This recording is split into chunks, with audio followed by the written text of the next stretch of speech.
Mmemme akwamozu anụnwa unu na-afụ ebe a bụ Mama Orange Dross, onye nke ejikwanụ High Chief Dr. Tony Ifeanyichukwu Ezennia Ijele Akaọkwa, Chairman of Orange Dross Limited, ọnwa ndị Owere n'Imo Steeti, ka emee ka ndị mmadụ mata na mama ya abụrụgokwanụ onye nwụrụ anwụ na-eme mmemme akwamozu mama ya na 15th of January 2026 n'aka ọkwa Owere, Imo Steeti Local Government Area. Emere ka ndị mmadụ mata na afa mama ya bụ late Ezinne Mary Comfort Chinyere Ezennia. Nọ mmemme akwamozu ya ka anọkwa n'ife a. Unu nekwa n'anya unu ya fụ na mama azụkwanụ ka eme n'ochizuru echizu n'enu ụwa, na mama alụchagokwa n'ọrụ nke ya n'enu ụwa, na ọ nabagokwanụ mmụọ, na ụmụ ya ọ mụtalụ na-akwakwanụ ya ọfụma, na-akwasikwanụ ya ike. Emere ka ndị mmadụ mata na mama amụtala ụmụ 7, na ọ bụkwa na onye aka ọkwa ma nụkwa di n'aka ọkwa, nya ọ dasiri ike n'ana, ọ bụ nwaanyị gbasiri ike n'ana. Unu n'anya na mmemme akwamozu ya, unu ya afụ na ụmụ ya akwadoro ya ọfụma. Unu ya afụkwa na ịnyịnya eji wee burukwa n'ozu mama. A na-akọwa na mama bụkwa na onye na-ejeta ụka ọfụma, na ochizukwa na-echizu n'ime ụlọ ụka. Ọ na-eje Catholic Church, ebe ebukwa na eje kịta anụnwa bụ ebe a ya akara ya ụka ikpeazụ na St. David Catholic Church nke dịkwanụ n'aka ọkwa Owere, Imo Steeti. N'ebe ahụ ka ebukwanụ mama wee na-eje. Unu n'anya unu ya afụkwanụ ụmụ ya, ụmụ karịrị akarị. Mmemme abụrụkwa na obere ife. Unu fụkwanụ ụdịka moto bụ igbe ozu ejikwanụ wee buru Ezinne aka ọkwa Imo Steeti. Unu n'anya ebe a bụkwanụ Catholic Church, ebe a nọ wee kalụ mama ụka. Onye unu na-afụ kịta anụnwa bụ Bishọp kalụ mama ụka ikpeazụ. Unu ya afụ ma ndị fada, unu ya afụ ma ndị sista. Fa jupụtara ejupụta n'ime ụlọ ụka nya iji wee gosi na Mama Orange Dross na ochizuru echizu n'ime ụlọ ụka, na ọ bụkwa na Ezinne gbadosiri ụkwụ n'ala ike. Unu nepụzi anya unu ya afụ ọtụtụ ndị fada na fa agbalụ ka Casablanca, ndị fada akarịrị akarị. Unu ya afụkwa ndị Reverend Sister, fa agbosi egbosa. Unu ya afụ ma ndị fada ndị naịtị a na-eyi akwa ojii, fa akakwa nkụ. Ụdịka ndị bịara nya bụ ife, ọ bụrụkwa ndị obere mmadụ, fa jupụtara nnọọ n'ụdịfa. Unu nezie anya n'ife onyonyo a, unu ya afụ mgbe ebukwana mama wee sizie n'ime ụlọ ụka wee na-apụta. Unu ya afụgasị ma ụmụ yazi ma ụmụ ya. Onye nke anụnwa unu na-afụ kịta yi white dọkpụnyaba akpati ozu, ọnyanwa bụ High Chief Tony Ifeanyichukwu Ezennia Orange Dross Limited, Ijele ndị aka ọkwa, ọnwa ndị aka ọkwa ji eje, ọnwa ndị Owere, Imo Steeti ji eje. Nya bụ ife dọkpu igbe ozu nne ya wee na-aga. Enwere ike ọ bụkwanụ na ọnyanwa bụ diọkpala. Unu mana mama mụtara ụmụ 7, amaghịzị m ụmụ nwoke ene na ụmụ nwaanyị one nọkwanụ na ya, mana ife mere ka anyị mata abụ na ọ mụtara ụmụ 7, na onwegokwanụ nwa na ụmụ ya akarịkwara akarị. Unu nepụzi anya unu ya afụkwanụ ndị na-akwazi nya bụ ozu, ndị ayicha white kịta anụnwa, ọfanwa na-akwazi nya bụ ozu ike. Ọ bụrụ ma ndị nwunye ma ụmụ, ọfa ncha juru ife unu na-afụzi ebe a kịta yi white wee si n'ime ụlọ ụka wee na-apụtazi. Mmemme abụrụkwa na obere mmemme o. Unu n'anya unu ya afụkwanụ nwanne anyị nwoke bụ Peter Obi, na ọnụkwanụ na nya bụ mmemme o so wee jere ma n'ụlọ ụka wee ka ụka. Ọ nọkwa na nya bụ mmemme akwamozu. Mgbe a na-akwa ozu unu ya afụ ebe o kwuru okwu.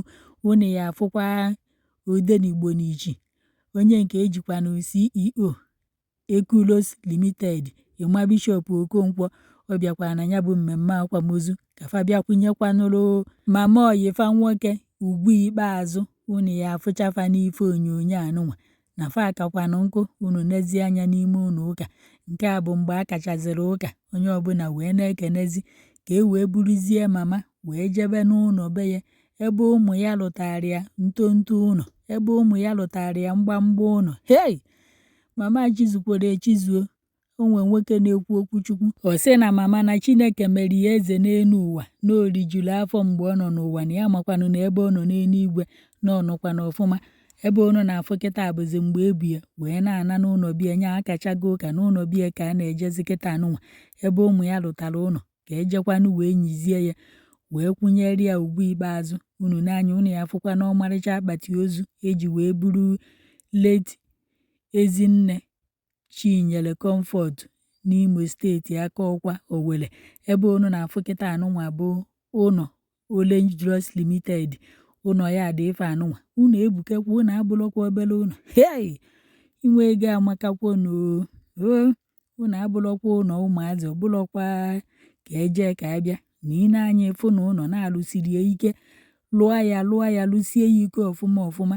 Onwe onye amaghị Orange Dross makwa mgbe anyị pere mpe ka anyị na-afụcha kalenda ya abịa esecha ụmụ nwaanyị marụ mma dozicha onwe fa na-acha mbịa mgbe ahụ na-asị ndị ahụ ndị Igbo ka ndị obodo oyibo ka ndị ọcha, ịfụcha ụmụazị agbụsọ mma. Hei, ndị na-ekataba mgbe a na-amatụ na ụmụazị nke a amakakwa. Mgbe ahụ a na-enene kalenda ya ama nọ na-emezikwa ya bụ kalenda kịta anụnwa. Unu na-anya ọkwa mmemme akwamozu mami ya ka ọ na-akwa ife anụnwa na ụnụ abụrụkwa obere ụnọ, na ebe mami ya nọ kịta anụnwa nọọ ya dee nwe aṅụrị maa n'ụwa na obikwanụ ndụ ya ọfụma, na ọkwanụ ndụ fụ ụmụ ya fụ ụmụ ya fụ ụmụ ya ọdọkwa izi ọwụwa kịta na-abụ onye nọkata ọgbajiri tọwa atị na mmadụ anwụọna. Onye elu 80 something years n'ala Igbo kịta ọ nọtekwala aka a na-afụkwa ndị nọkwa 150 years ma 120 years. Nwaanyị mmadụ Chineke gozikwara ya nnọọ gọzie ụmụ ya. Unu afụgonu ka mmemme akwamozu ya dị n'ọdụkwa ka ya, ọ dị ka mama anya ọ nọzikwa n'eluigwe na-ekwelu aleluya ebe onu fụrụ kịta bụ ebe a na-ekwuri okwu. Nke a bụ n'ihu ụlọ nwa ya dị ife anụnwa Orange Dross Limited, ụlọ ya dị ife onu na-afụ kịta anụnwa n'ọdụkwanụ ka ọnyanwa bụ diọkpala maka ebe anụnwa bụkwa na ebe anọ wee nyi mami ya, ebe anọ wee menya bụ mmemme akwamozu iji wee gosi na ọnyanwa bụkwa na diọkpala n'afọ nne ya. Mmemme abụrụkwa obere ife. Unu nezie anya unu ya afụ ebe edokwalụ mama na ụlọ befa ka mgbe ebunatara ozu ka akwụnyezieri ya ugwu ikpeazụ wee jezie nyikwa anụ ya n'ala.